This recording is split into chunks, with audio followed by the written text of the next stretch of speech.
Welcome, everybody. I'm here with my buddy, Isaiah Day. He is a semi professional basketball player, a counselor, and an overall very decent person and father. Isaiah, welcome to the show. Hey man, thanks so much for having me back. I appreciate that. Absolutely. Uh, Today, my goal is to orange pill Isaiah. And when I say orange pill, what I'm going to have to do is overcome his objections to Bitcoin. So, since we've spoken, I assume that you've done a hmm little bit of research on Bitcoin. On Yep, a scale from 1 to 10, how much would you say you know about Bitcoin? dude. Honestly, like just some background. Even when we started talking about it, and you threw around that term "orange pill," I had to look up what that meant. So Uh right huh. off the bat, I was starting from like maybe one or two in terms of just knowing that it exists and that mining it was a thing and that it has some value. Um, but after doing a little bit of reading, I feel like I moved up the scale to maybe three or four, Uh just huh. getting an idea of like how Bitcoin came about, what's going on with it, how it derives its value, that kind of thing. So definitely not ready to take the plunge yet, but And I'm 10 interested to being learn more. ready, 10 being Oh ready yeah, to take the plunge, 1, no chance in hell. Where are you on that scale? I'm probably on a one right now. You're probably on a 1. So I have a Yeah. very high mountain to climb, y'all. Yes. So, There's going to be a lot. absolutely. So go ahead and tell me what is preventing you from hmm buying a little bit of Bitcoin?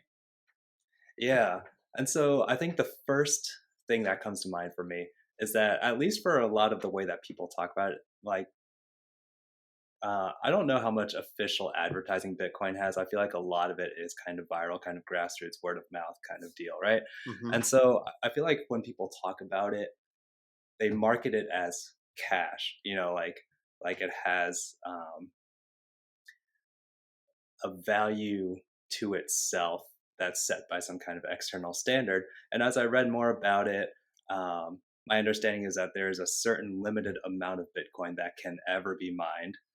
And Mhm. so, in that sense, it is a limited resource. But just the Mhm. volatility that I'm seeing in recent um, changes in its value and the way it skyrocketed and also came back down to earth Mhm. relatively pretty Mhm. quickly, give me some pause. And just that, in my sense, it feels more like a stock that you might feel like it's more of gambling with that compared to currency. And I think people who talk about Bitcoin gloss over the volatility and see it as more of a sure investment. Okay. So objection number 1 is the volatility of the price of Bitcoin in terms of the hmm US dollar. Now, one of the things that you said there was very, earnest in terms of the fact, yes, 21 million Bitcoin will be the maximum hmm number ever produced. The last Bitcoin will be mined in the year 2140. And when you talk about the volatility, Bitcoin, in terms of its dollar price, has been very volatile. It's had several run ups and runs downs above hmm 80%. The latest run hmm down from the high of 69,000 to where it sits right now at 16.3 is approximately 75 plus percent. So, in terms of a dollar valuation, that is big. Now, when you talk about a currency like the US dollar, the hmm one thing that you're guaranteed is that it will lose value. And when I say hmm that, when you put your money into cash, if you had put your money 5 years ago and you stored it under your mattress, you would take it Right. out today and it would not be able to purchase you nearly as much because of all the Yeah. inflation. So Sure. that means that you've lost value, and that is a guarantee with the US dollar. There would be no hmm need, for example, for Bitcoin if the US government wasn't printing money ad nauseum and all the other governments around the world, and what they're doing is monetizing the debt. So while the Bitcoin price fluctuates versus the US dollar, in the hmm end, there will be a fixed and limited supply of Bitcoin of 21 million. Now, in terms of what assigns Bitcoin value, it is the fact that it is perfected currency. You said people treat it like cash.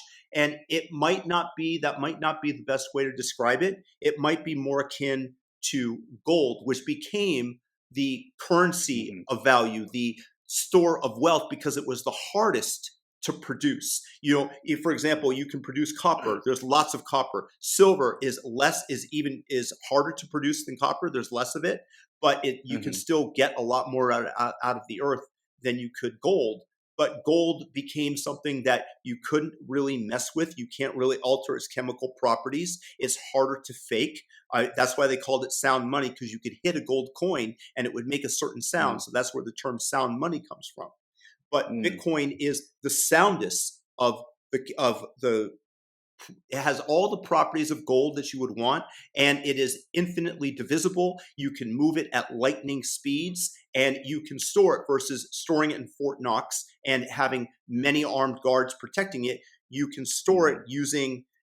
using cryptography, and the cryptography is protected by the mining of the coins, which protects the network. It's like a wall of electrical energy that is protecting you. So it has all the properties of gold, but it's perfected gold, and it is a synthetic derivation of what used to be a commodity that was in scarce supply, but now it is a digital commodity that has an absolute scarcity. So yes, to go back, and I know that was a little bit long-winded to overcome the volatility point of it, but yes, Hmm. right now it is going gyrating up and down. But in terms of putting your money away and storing it in something that will Hmm. likely retain tremendous value going into the future, because the supply is fixed as opposed to the US dollars and the Venezuelan Hmm. bolivar, you will Sure.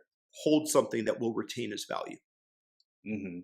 Yeah, I appreciate what you said about gold because one of the images that came to mind as I was reading some of this stuff is the gold rush in America. Just like um, how this was the big thing. This is where the money's at, and people are taking a lot of risks going all in with Bitcoin or other kinds of cryptocurrencies.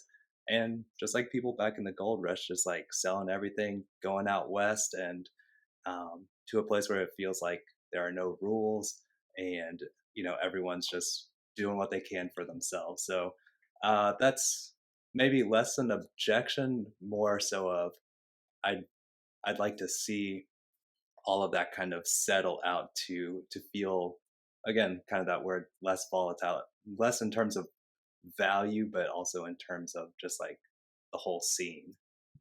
Yeah, well, it does have a certain Wild West feel to it. And I would caution everybody out there listening to understand that there's a huge difference between crypto and Bitcoin. And this is a point that Bitcoiners make ad nauseum, because Mm, Bitcoin was the first to be created, and it was yeah. ethically derived in terms of the fact that there wasn't a pre-mine, in terms of like Ethereum or all the other coins out there. You had people that created this security, this token, and they kept a lot of it for themselves, and it wasn't Mm, equitably distributed. If you mine in the earth for gold, how good you are is going to determine how much you are able to reap. But with Ethereum, with everything else, it was pre-mined, and it was held back for the original investors, for the creators like Vitalik Buterin. Whereas Bitcoin, mm, it just keeps producing block after block, and every 10 minutes, a certain number of Bitcoin are released into the world. So Bitcoin, in terms of the scene, yes, it is new, and it was created over 10 years ago now, and it has survived. So it has a certain Lindy effect, and the Lindy effect is something that is described uh, by one of the great philosophers of the day, and I don't remember his name at the moment. But basically, the longer that something survives, the more likely it is going to survive into the future. So, in terms mm, of that, hopefully would assuage the fact, although it is not 100% chance of a guarantee, it's not hmm. 100% because who knows? There might be some black swan event that we can't see. Sure. But in terms of the scene, it is very different than the crypto scene. If you take a look at what happened to FTX, which we'll discuss later on your channel, Hmm. then you will see literally scammers and just the worst of the crypto space, where people were intentionally defrauding others, and that just is not the case Hmm. in Bitcoin. So Yeah. Okay. And so as you were talking about like I guess the process of my well the process of mining in terms of the gold rush, that was one other objection that I had in terms of just the resources that it takes for people to mine Bitcoin for themselves.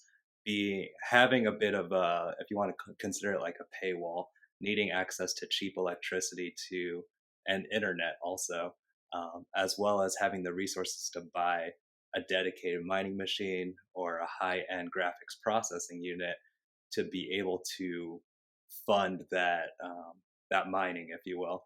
And so I guess I have a concern in that there's an entry fee, and I'm sure this was like in the gold rush too. If you originally had money if you had resources to buy better tools or bring on a crew or not have to worry about surviving and getting food while you were out in the West, you were probably better off to start with, and that offers you a chance to further your wealth while other people who came in on the rush were out of luck. Well, definitely. I mean, if you take a look, whenever you go to a place that has oil, I mean, in Saudi Arabia, oil, and many Hmm. places, oil used to be above the ground, and eventually the easy resources got tapped, and then you had to dig and you had Right. to develop the equipment. And it's the same thing for Bitcoin. Originally, Bitcoin, the first few blocks were mined by Satoshi, the creator of Bitcoin, and and then you had the second person get on the network, and then the network effect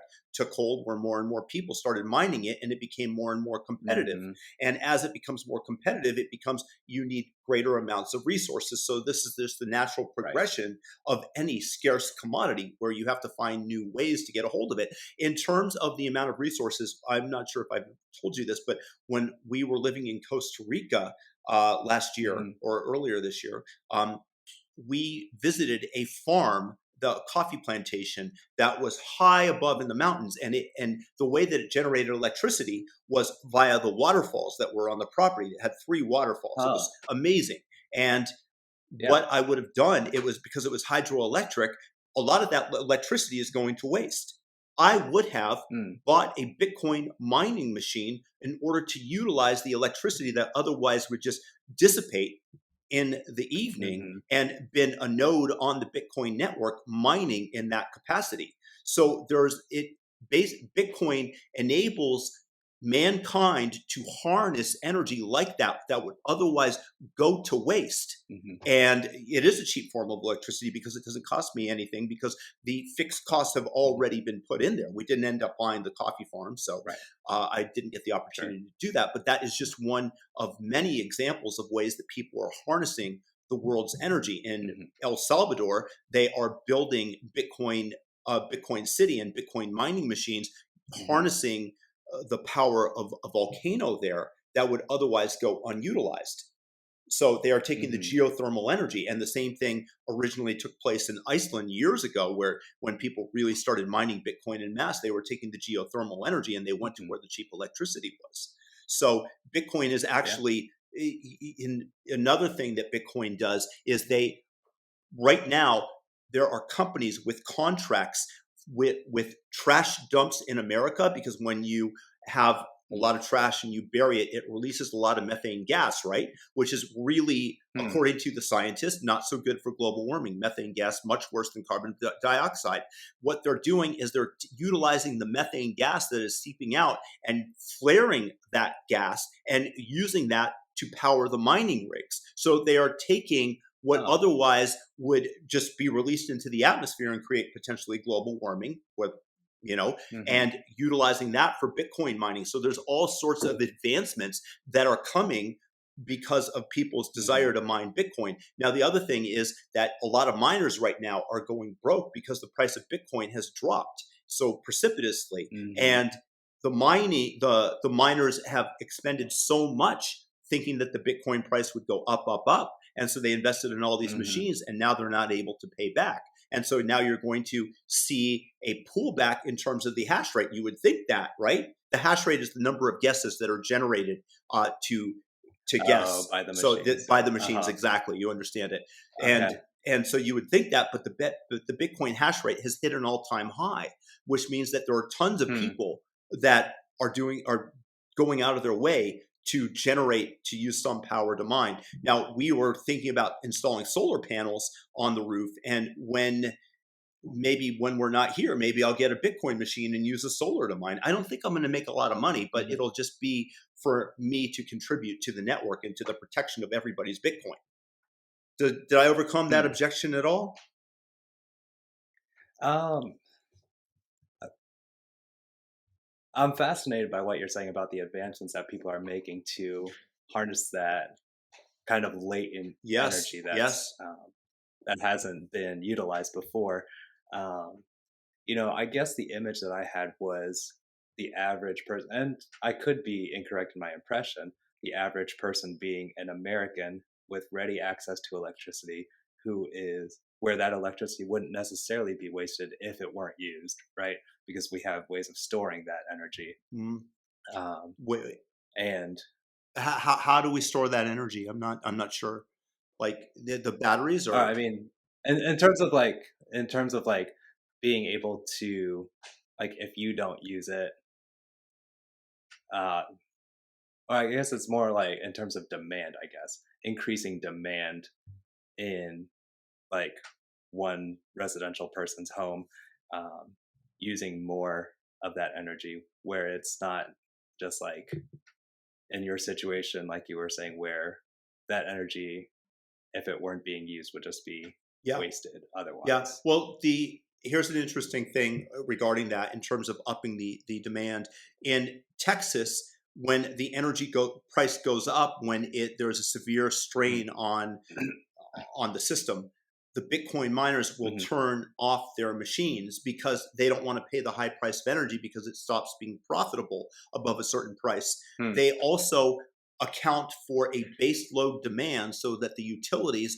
are able to determine we're going to have a minimum amount of this much demand. So they actually help Uh-huh. keep the grid in accord. So it runs more smoothly with the base load demand and then them instantly being able Hmm. to turn off. So, for example, hospitals are not able to turn off Mhm. their demand for energy because they're keeping people Sure. alive. There are many other Yeah. businesses that are like that. The Bitcoin miners just with a click of a button, they're gone. So they Mhm. actually help uh, protect the grid in a positive way. Hmm. And that's what I'd be curious about because one of the things you were saying was that um, even though for a lot of Bitcoin miners it was not profitable with the recent uh, fall in prices, the was it the The hash rate, the what was the hash rate. terms? The hash rate was still at an all-time high. So just because it wasn't profitable didn't mean that people stopped Yeah, mining. they are there are some people are betting on the price of Bitcoin increasing, and there's many more nodes that are available. I mean, China did its best last year to squash Bitcoin. They went Mhm. out of their way to do so. It's an Uh-huh. existential threat to China because it is decentralized and they can't control it. And so they made Bitcoin mining illegal in China, and all that hash rate disappeared Mhm. from the network for a little while. And then it very, very quickly came back. The price of Bitcoin fell from like 50,000 to below Mhm. 30,000 at that time. And then all that hash rate came back online. It went to other jurisdictions. It went to Kazakhstan. It went to Mhm. other areas. And they still mine Bitcoin in China. It's just that the average person's probably not doing it. It's probably members of the government that get a Sure. special pass. Mhm. And so I guess when you're saying that, like, people in Texas would turn off their machines if if energy prices are going too high for them to have it be Mhm. profitable, that just doesn't sound like what the average person would be willing to do if they've already invested in the Well, machine. if you're They're losing trying to money, get what as much back sure, out of but it. if during that duration of time, if energy prices double, because there's peak demand because it's a Mhm. super hot day or something, and energy prices Yeah. just let's say double, and you were mining at 4 cents a kilowatt hour, and suddenly it's 8 cents a kilowatt hour, and at five Mhm. cents, you're no longer profitable. You're going to turn off your machine out of Mhm. self preservation and wait till the price goes back down. So it's not the price is elevated for a certain period of time because there's Mhm. increased demand. But when the price drops again and there's less demand on the grid, then you turn your system back on. Mhm. It's not that you turn it off forever. You just wait for the price to go down. Okay. Okay, so help me clarify here because one of the things that I saw about like an intro to mining Bitcoin article was that you need the machine connected to the network 24/7. Well, in order to mine, you have to be connected to the network. Now, you can turn off your machine at any given point, and you will just cease Okay. to function as a node. So you will stop mining during Okay. that time. Bitcoin mining will go So on. you don't lose any. You you Okay. you you Oh yeah, sure, of yeah, course. yeah. So Okay. that's being decentralized, is the fact that you have a Bitcoin mining machine, I have a Bitcoin mining machine. I meet some Hmm. challenge and I have to turn my mining machine off, but yours keeps going. Hmm. Yeah. And so this is where I'm unfamiliar. Is it like a? I'm imagining a like a progress bar, um, where the machine is working on a particular, I guess they're equations or some kind of um, mathematical formula or Yeah. something, right? It's working on that. If you cut it off in the middle of that, you don't lose your progress. No, it's there's a Bitcoin prize that is given out approximately every 10 minutes. That's how long it takes to Hmm. cement the block, to add the Okay. block onto the ledger, the Bitcoin ledger. Hmm. And then the Bitcoin is Right. then released to whoever guessed correctly the randomized number, I believe Hmm. it is, that whatever mathematical Okay. computation needs to be done is tremendous. And Hmm. based on the number of miners, in order to Right. ensure that it's every 10 minutes, they adjust the difficulty level. So if it's just you and me on the network, you might Mm, have to guess a number between 1 and 1,000, which will take a computer like that, right? But if it's the numbers in right. the trillions and that you have to go through all that, then Right. obviously it takes a little bit longer. You have to input the guess, input the guess, input the guess, and so it takes longer. So Hmm. there's a difficulty adjustment. That's just a simplified, I'm sure, a simplified explanation of it. Yeah. But yeah, you do not Yeah. lose the So progress. that You means just that. don't Uh, participate in that block reward. okay. Oh, okay. So let's say you're 5 minutes into the 10-minute period. Has your computer or whatever machine input a certain number of guesses, and then I guess if it sounds more like a Yeah, it lottery is at a that point, lottery. It is a where lottery, and the number of uh-huh. lottery tickets that you're able to get is dependent on the number of guesses Okay. that you are able to input into the system. And Okay. obviously, So you're just set with fewer yes, chances in that 10-minute block. yes, Okay. yes, Okay. That yes. makes sense. So what else would prevent you? So what other questions do you have? What other doubts do you have about Bitcoin? Mhm. So you said earlier that barring some kind of very unpredictable event, you believe that Bitcoin is here to stay. Yep. What guesses or theories have people had about what might cause Bitcoin to completely lose its value or not function as a currency anymore? Bitcoin would lose its value if the U.S. government made it, by law, would execute you if you were held, if you were found to be holding it. That's what would cause Bitcoin to go down the drain. That's what somebody like Elizabeth Warren, who I think is a horrible person, would desire. I mean, that's a slight exaggeration, but not much. And that is really, it's just law. It's just whether or not the bankers would love it for Bitcoin and all the cryptocurrencies to disappear, because what happens when you have Wells Fargo and Jamie Dimon, they get paid tons of money in order to facilitate monetary transactions. If Mm-hmm. using the Bitcoin network, I can send you $1,000 for a fraction of a penny, which you can do on the layer two, what's called the Lightning Network. What is the purpose of Mm-hmm. having JP Morgan Chase when I can custody my own coin and I don't need to have the money in the bank? Mm-hmm. Why do I necessarily need them? You can hold $1 billion worth of Bitcoin on a little hardware wallet. So Mm-hmm.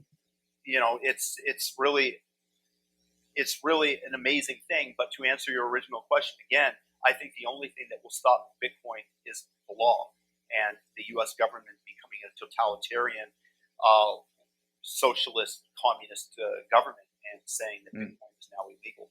That would be the only thing. And I think that Bitcoin right now is too entrenched in the power centers where too many people own it.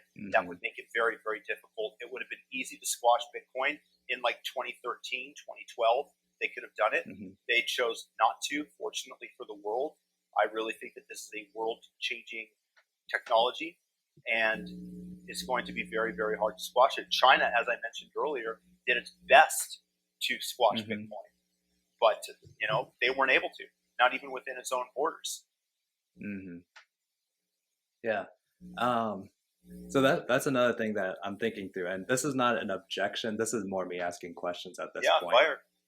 If if Bitcoin were to become, let's say, the kind of de facto currency for the majority of the U.S. population, let's keep it within the U.S. for now, and let's say people are being paid wages in Bitcoin, and people are making their side businesses, all of that is in Bitcoin. So direct person to person payments, right? Not through the banks, not through government or anything like that. What happens to taxes? Hopefully, they disappear. That's my own personal. That's my own personal hope. Uh, what happens to taxes? The government will still find a way to tax. You'll still have sales taxes. You'll still have various ways. The government can track the bit movement of Bitcoin. They will find a way to extract our hard work from us and waste the money. You don't have to worry too much about that, but I would hope that the taxes would go down. Bitcoin is a Hmm. more fair system, and it's not built on this fiat Ponzi scheme where you just keep printing more and more and more money in order to bail out people previously and rob people via inflation of their hard work Hmm. and everything that they created. Because that's what's happening right now. It's very easy to make the dollar worth less and then pay off the U.S. dollars that you borrowed, 30 trillion of them, I believe, is the current Hmm. estimate as to the national debt, and you can continue to pay that off by printing more dollars. You're basically just robbing Hmm. people of their hard work. Hmm. But taxes, I hope they disappear. Yeah. I had another question, but it escapes me now.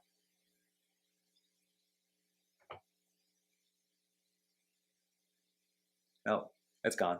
That's fine. That's it. Um, Yep, okay, that's all I've got. okay. Well,